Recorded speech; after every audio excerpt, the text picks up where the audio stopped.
Listen closely, my friends. You are losing. Right now, in this very moment, something is being taken from you.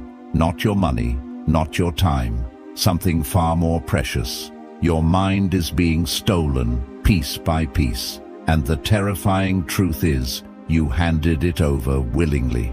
You woke up this morning with the same potential as Marcus Aurelius, the same 24 hours, the same capacity for iron discipline. And yet, before the sun had fully risen, your attention was already fractured, pulled in 17 directions by noise that means nothing and people who matter even less. This is not a motivational video, this is an intervention. Because the ancient Stoics, men who ruled empires, survived exile, and faced death without flinching, they left behind a precise, ruthless, battle-tested system for protecting the most powerful force a human being possesses. Not wealth, not status, not strength. Focus, the controlled, deliberate, unbreakable direction of the mind toward what truly matters. And almost nobody is using it. Epictetus was born a slave, beaten, owned. His leg was broken by his master, and he sat there, calm, still, sovereign, and said, "You can break the bone, but you will never break what is mine." That thing he was protecting, his attention, his inner citadel, his focus. If a man in chains could guard his mind so completely that no master could touch it, what is your excuse? What chaos are you surrendering to that a slave refused to yield to? In the next hour, I'm going to give you 10 Stoic habits. Not theories, not inspirational poster quotes. Real, hard, ancient practices that will shatter your distraction and rebuild your concentration into something almost frightening. Something that makes people around you uneasy, because focused people always make the unfocused uncomfortable. Stay with me. Every single habit matters. Miss one and you miss the architecture. Watch this complete, because by the end, your mind will never approach focus the same way again. But before we begin, if you are the kind of person who is serious about rebuilding yourself from the inside out, subscribe right now. This channel exists for people who refuse to be ordinary. And what you are about to learn is not taught anywhere else. Subscribe and let us begin. Habit 1. The Morning Command. Marcus Aurelius ruled the greatest empire in human history. He commanded legions, he decided the fates of millions, and every single morning before he touched a single piece of correspondence, before he spoke a word to any senator or general, he sat alone and he wrote. Not letters, not orders, he wrote to himself. In what we now call the Meditations, a book never meant to be published, never meant for your eyes, he wrote in Book 5. At dawn, when you have trouble getting out of bed, tell yourself, I have to go to work as a human being. What do I have to complain of if I am going to do what I was born for? Think about what that means. The most powerful man alive in his era, and his first act every morning was to remind himself of his purpose, to command his mind before the world could scatter it. This is habit 1, the morning command. Most people wake up and immediately reach for their phone. Within 30 seconds, their mind has been colonized by other people's emergencies, other people's opinions, other people's noise. They have surrendered the most sacred window of the day, that thin, luminous moment between sleep and waking, to the chaos of the outside world. The Stoics called this window prosos, watchful attention to the self, a deliberate pause before the world begins its assault. Here is what you do instead. Before you touch your phone, before you speak a word, before you open a door or check a notification, you sit 5 minutes, 10 if you can manage it. You ask yourself one question and you answer it honestly. What is the single most important thing I must give my mind to today? Not the most urgent, not the most demanded, the most important. There is a brutal difference between the two. Urgent things scream, important things whisper. And in a world engineered to make everything feel urgent, The Stoic morning practice is the only way to hear the whisper before the screaming begins. Seneca wrote to his friend Lucilius in a letter that has survived 2,000 years. Omnia aliena sunt, tempus tantum nostrum est. Everything else belongs to others. Time alone is ours. Your focus is time made visible. When you scatter your focus, you are not just wasting attention, you are spending the only currency that cannot be earned back. The morning command is not a ritual for comfort. It is an act of war. It is you, standing at the gate of your own mind, deciding what enters and what does not. Every morning you fail to do this, you leave the gate open. And in this world, trust me, something will rush through it. Command your morning, or the morning commands you. Habit 2, the single arrow. Seneca, writing from Rome in the 1st century, surrounded by the most sophisticated and seductive civilization the ancient world had ever produced, looked at his society and said something that sounds like he wrote it yesterday. He wrote, "To be everywhere is to be nowhere." Read that again. To be everywhere is to be nowhere. He was watching Romans try to do everything simultaneously, attend every banquet, pursue every pleasure, manage every relationship, chase every ambition at once. And he saw the result clearly: men who were busy beyond measure and accomplished nothing of depth. Men who touched everything and mastered nothing. Men who at the end of their lives could not point to a single thing they had truly, completely given themselves to. This is the trap that is devouring your generation right now. You call it multitasking. The Stoics would call it self-fragmentation, a voluntary fracturing of the only tool you have. Here is what neuroscience has confirmed about what Seneca knew by observation alone. Your brain does not multitask. It switch tasks. Every time you move your attention from one thing to another, there is a cognitive switching cost. A tax paid in clarity, in depth, in mental energy. A Stanford study found that heavy multitaskers were actually worse at filtering irrelevant information than people who rarely multitasked. Not better, worse. They had trained their minds to be perpetually scattered. They had practiced distraction until distraction became their default state. Habit 2 is the single arrow. The Stoics trained in archery not only as a physical discipline, but as a philosophical one. An arrow cannot serve two directions. The moment you try to aim at two targets simultaneously, you hit neither. This is not metaphor. This is the architecture of excellence. Cato the Elder, the Roman senator who so terrified Carthage that he ended every speech, regardless of topic, with the words "Carthage must be destroyed," was described by his contemporaries as a man of singular focus. When Cato worked on a legal case, there was no other case. When Cato spoke to you, there was no other person in the room. He was entirely, frighteningly present in whatever he had chosen to do. This is what made him formidable. Not genius, not talent. The refusal to divide himself. Practice this today. Choose one thing, one task, one conversation, one piece of work, and give it everything. No second screen, no background noise, no checking while doing, just the task and the full weight of your undivided mind. You will be shocked by what you produce. You will be shocked by how different it feels to be truly present in your own life. The single arrow does not move fast, it moves true. Habit 3, the subtraction discipline. There is a story told about Michelangelo. When asked how he created the statue of David, that sublime, terrifying, perfect figure, he replied simply, "I removed everything that was not David."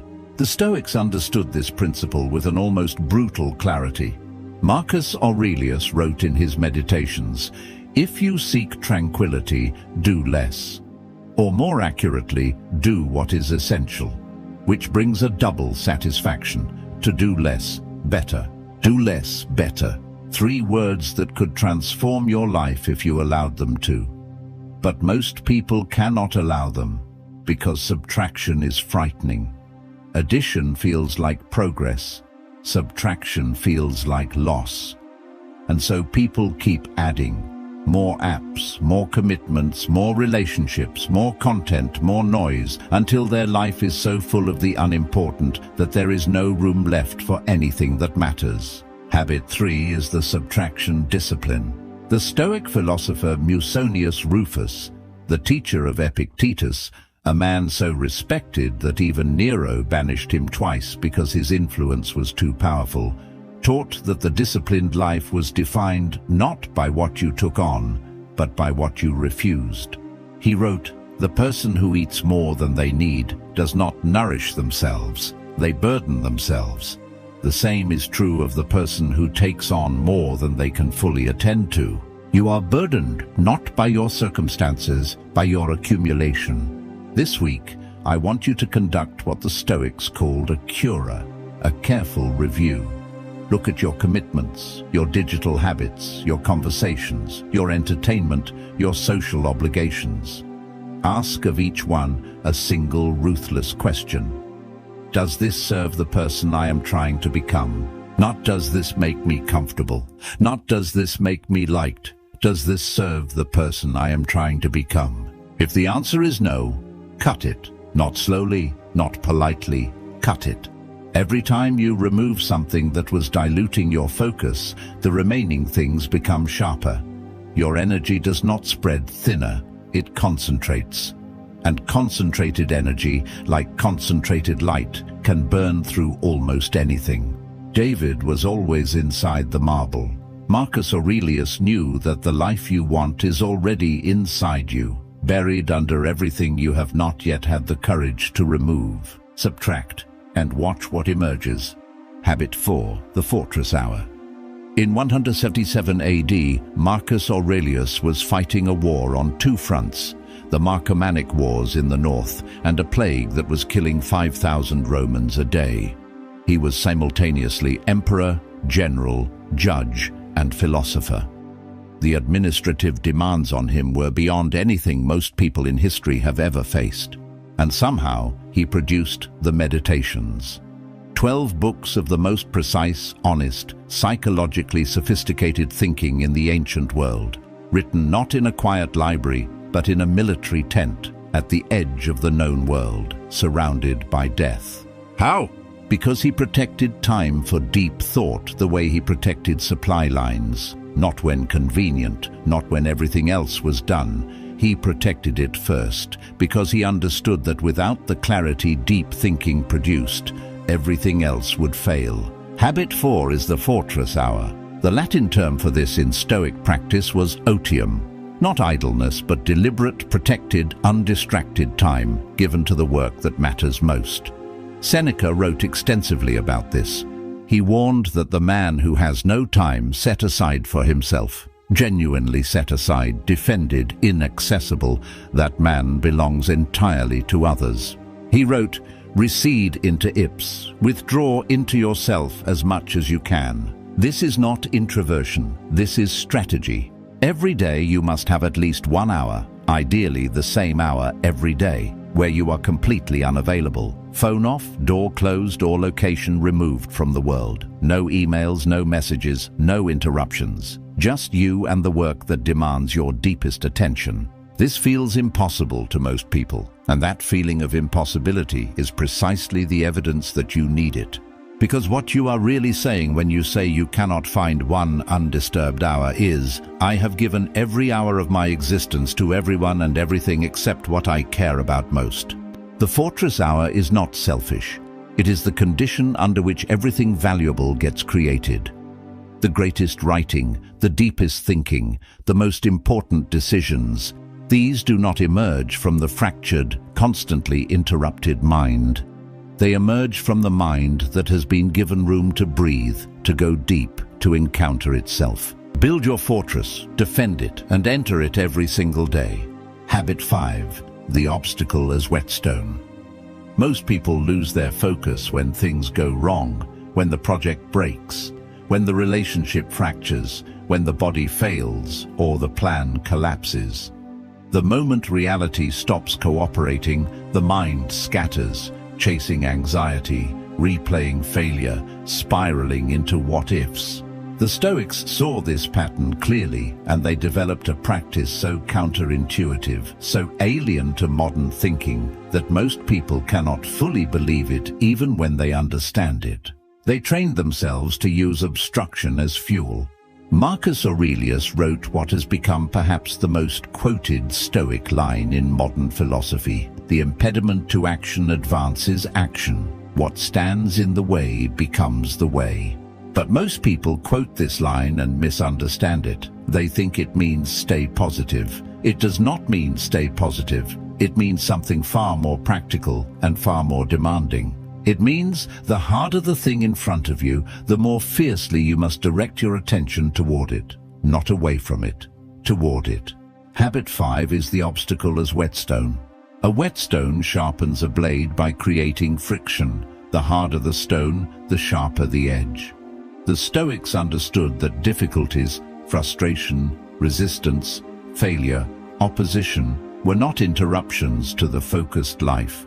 They were the very material from which focused power was forged. Epictetus taught this with the uncompromising clarity of a man who had been forced to learn it the hardest way. It is not things that disturb us, but our judgments about things. The Stoic word for this was crisis, the act of judging, of deciding what a situation means. When something difficult arrives, most people make the same automatic judgment. This is a problem that prevents me from focusing. The Stoic retrains that judgment into something else entirely. This is a problem that requires me to focus. There is a Roman story about Zeno of Citium, the founder of Stoicism, who, after losing an entire ship's worth of cargo in a wreck, walked to Athens and enrolled in philosophy. When asked later if the shipwreck had been a tragedy, he said, "Fortune drove me to philosophy by giving me nothing else to go to." The greatest catastrophe of his life became the instrument of his greatest achievement. What obstacle in your life right now? What frustration, what resistance, what difficulty could serve as the whetstone that sharpens you? Stop treating it as an interruption. Start treating it as the work itself. The blade only becomes sharp because it met something harder than itself. Habit 6. The discipline of negative visualization. There is a Stoic practice so psychologically powerful that modern therapists have independently rediscovered it under the name negative visualization or cognitive rehearsal. The Stoics called it premeditatio malorum, the premeditation of evils. It works like this. Every morning or at the start of any important task, you deliberately imagine the worst that could happen, not to terrify yourself, not to spiral into anxiety, but to strip the future of its power to ambush you. Seneca wrote, "Let us prepare our minds as if we had come to the very end of life. Let us postpone nothing. Let us balance life's books each day." The one who puts the finishing touches on their life each day is never short of time. This practice does something remarkable to your focus. When you have already met your fears in your mind, when you have already rehearsed the failure, the embarrassment, the loss, the actual task loses its grip on you. The anxiety that was stealing your attention dissolves, and what remains is pure clarity. Habit 6 is the discipline of negative visualization. Most people avoid thinking about what could go wrong because it feels bad, but the avoidance does not protect you from fear. It just keeps the fear intact, hovering just below consciousness, constantly drawing on your attention without your awareness. A vague dread is far more expensive than a clearly examined one. Marcus Aurelius practiced this discipline with extraordinary regularity. Throughout the meditations, he returns again and again to the theme of mortality, not morbidly, but functionally. He reminded himself that the empire could fall, that the people he loved would die, that he himself would die, not to despair, but to concentrate. Because the man who truly knows he is going to die who feels it in his bones, cannot waste his attention on trivialities. The Latin phrase memento mori, remember that you will die, was not a curse. It was the most powerful focusing device in Roman philosophy. Try this today. Before you begin your most important work, sit for 3 minutes and ask, what is the worst realistic outcome if I give this my full attention and still fail? Examine it. Name it. Look at it directly. You will discover something remarkable. The fear that was diffusing your focus becomes, when you look at it squarely, far smaller than it felt in the shadows. And with the fear defanged, your focus becomes absolutely fearless. Habit 7. Guard your company with your life. There is a line from Epictetus that most people read and agree with immediately, and then proceed to completely ignore. He wrote, "If you wish to improve, be content to appear clueless or stupid about external things. Do not wish to seem knowledgeable about anything, and if some people think you are important, distrust yourself." But his more practical warning, the one that cuts directly to your focus, was this: above all, keep a close watch on this, that you do not keep company with another person of your old habits. For if you do, you must either become like them or make them like you. There is no neutral ground when it comes to the people you spend your time with. Either you are being lifted or you are being diluted. Habit 7 is guard your company with your life. The Roman aristocracy had a term, contagio, contagion, which they applied not just to disease but to character. Seneca wrote, "Choose associates who are likely to improve you. Welcome those whom you yourself can improve." The process is mutually beneficial. He also wrote something even more blunt: recede in the ips quantum potes. Withdraw into yourself as much as possible, and mix with those who are likely to make a better man of you. Welcome them to your house too. Think about the 5 people you spend the most time with. Not who you wish you spent time with, who you actually practically spend your time with. Do they speak about building things or about tearing things down? Do they expand your sense of what is possible, or do they remind you of every reason why things cannot work? Do they protect their focus, or do they scatter yours every time you enter their presence? Scattered people are not evil, but they are contagious. Their anxiety becomes your anxiety. Their distraction calls to your distraction. Their refusal to live with intention quietly undermines your own. This is not theory. You have felt it. You have been in the presence of someone chaotic and felt your own clarity drain away. You have been in the presence of someone deeply focused and felt something in you sharpen. Your attention responds to its environment. Protect the environment. This does not require cruelty toward those you love who are struggling. It requires honesty. It requires the courage to limit your exposure to people and conversations that reliably leave you scattered, and to deliberately seek out people whose presence pulls you upward. Epictetus did not say be content to appear stupid about this. He said guard it with everything you have. Your focus is only as strong as the company it keeps. Habit 8, the evening audit. Every evening, without exception, Seneca conducted what he called a daily audit of his soul. He described it in a letter to Lucilius that reads like a private confession made public. When the day is done and I have gone to bed, I review my whole day, my deeds and words. I hide nothing from myself. I pass nothing by. Then he lists 3 questions he asks himself every night. Did I do anything wrong today? Did I waste any time today? What did I learn today that made me better than I was yesterday? This is not journaling as a self-help exercise. This is ruthless self-examination in the tradition of the Roman courts, where Seneca had spent his career, applied to the most important case he would ever argue, his own life. Habit 8 is the evening audit.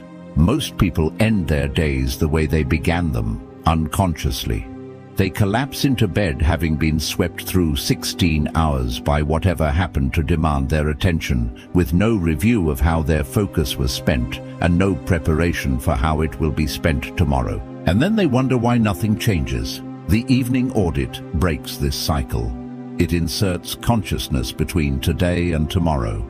It forces you to account for your attention the way a serious investor accounts for their capital. Ask yourself tonight and every night 3 questions. Where did my focus go today?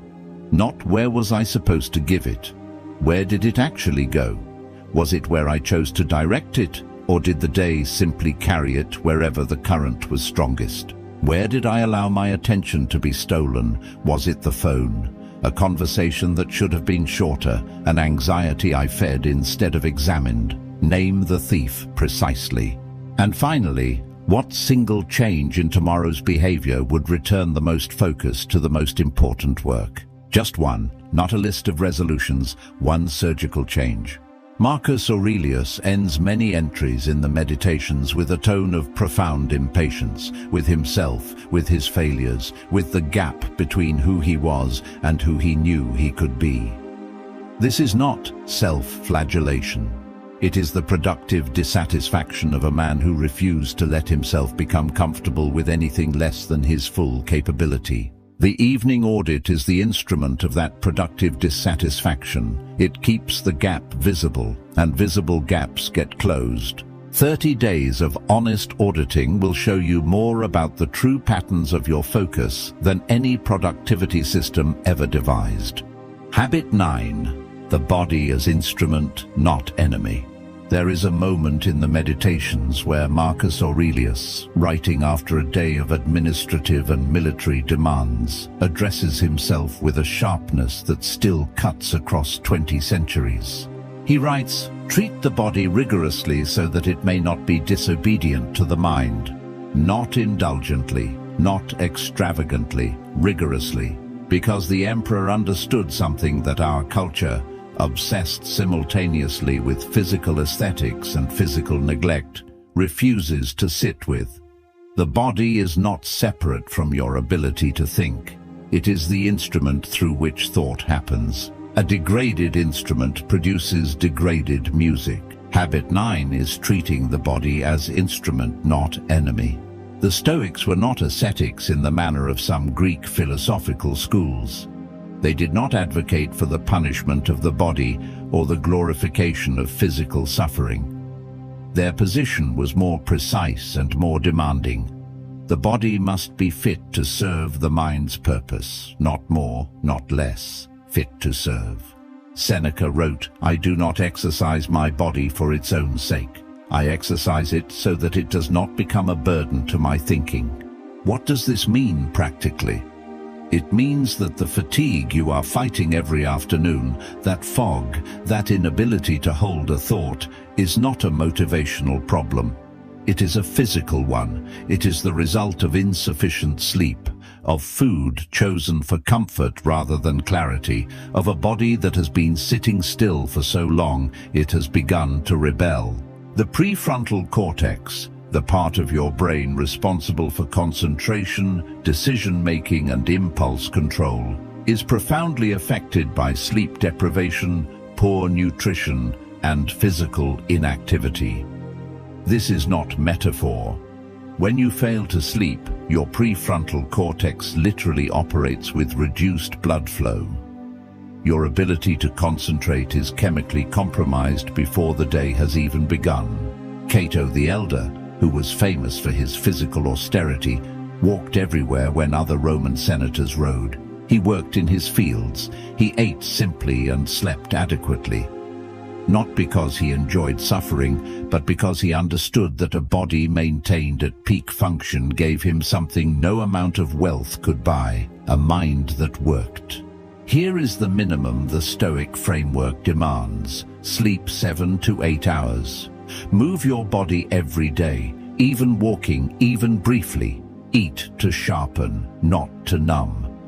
These are not lifestyle recommendations. They are the maintenance requirements of the instrument through which all your focus flows. You cannot build a cathedral with a broken hammer.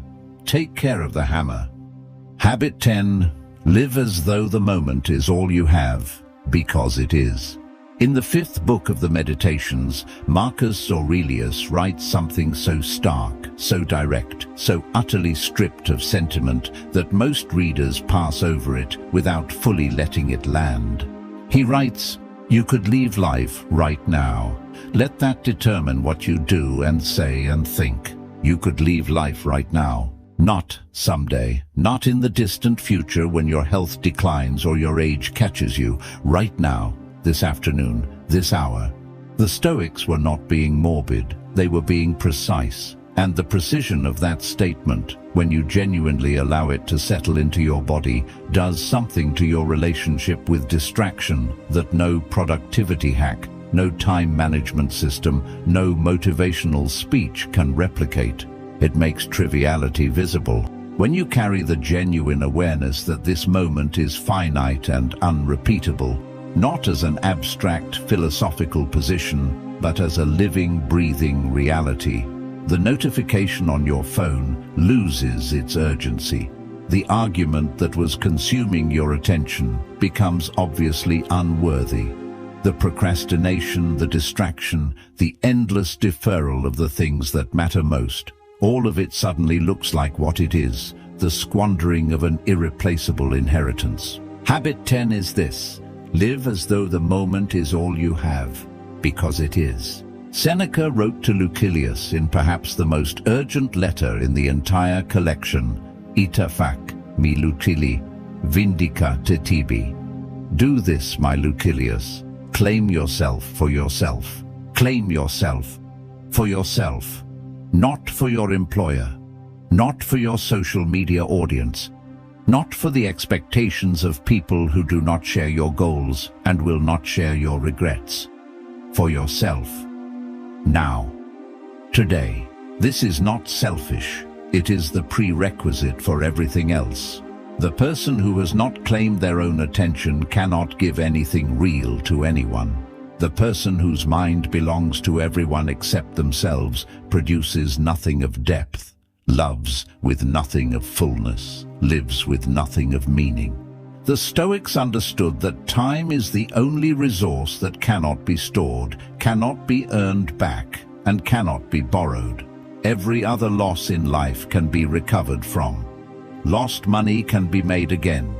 Lost relationships can sometimes be rebuilt. Lost health can often be restored.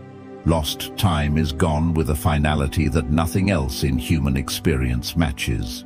Marcus Aurelius, writing in what he knew were likely the final years of his life, returned again and again to the same theme.